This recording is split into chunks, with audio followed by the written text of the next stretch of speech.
O assunto do vídeo de hoje vai ser, derrubei aqui, vai ser bem discreto. Então vamos lá, bens discretos. Estou construindo uma playlist nesse canal sobre microeconomia, livro texto base do Varian, esse livro aqui, ó.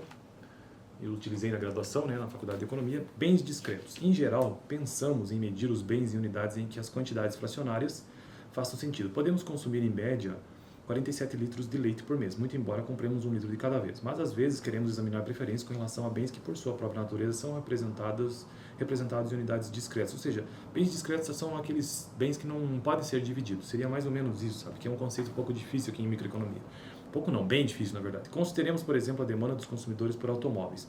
Poderíamos definir a demanda por automóveis em termos do tempo gasto com seu uso, de maneira a ter uma variável contínua, mas para muitos fins, variável contínua. Mas para muitos fins o que interessa mesmo é o verdadeiro número de carros demandados. Então, carros demandados inteiramente. Não é difícil usar as preferências para descrever o comportamento de escolha para esse tipo de bem discreto. Suponhamos que X2 seja o dinheiro a ser gasto em outros bens e que X1 seja um bem discreto, ou seja, aquele que não pode ser dividido. Disponível apenas em quantidades inteiras, olha só, disponível apenas em quantidades inteiras. Na figura 3.8, que eu tenho aqui, é uma figura que mostra as curvas de indiferença desse bem, formam basicamente um L, como se fosse um L, parecido, né? A aparência das curvas de indiferença do conjunto fracamente preferido desse tipo de bem. Nesse caso, as cestas indiferentes a uma dada cesta constituirão um conjunto de pontos discretos. O conjunto de cestas, pelo menos tão bom como uma cesta em particular, será um conjunto de segmentos de retas. A escolha entre enfatizar ou não a natureza discreta de um bem depende da nossa aplicação. Se o consumidor escolher apenas uma ou duas unidades do bem durante o período de nossa análise, pode ser importante reconhecer a natureza discreta da escolha. Contudo, se o consumidor escolher 30 ou 40 unidades do bem, então provavelmente será conveniente pensar nisso como um bem contínuo.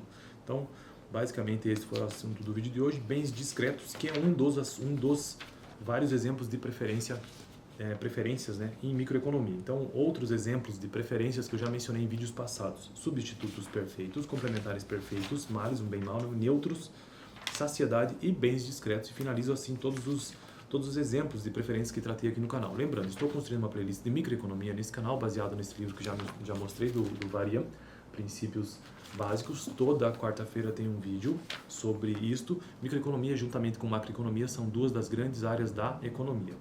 E para entender melhor o que são preferências, porque afinal de contas estou no capítulo 3 deste livro, capítulo 1 foi sobre mercado, capítulo 2 sobre restrição orçamentária e capítulo 3 preferências. Veja essa frase: as pessoas escolhem as melhores coisas pelas quais podem pagar. Então, as pessoas, vamos pensar que você está fazendo uma escolha. Então, nós escolhemos as melhores coisas pelas quais nós podemos pagar.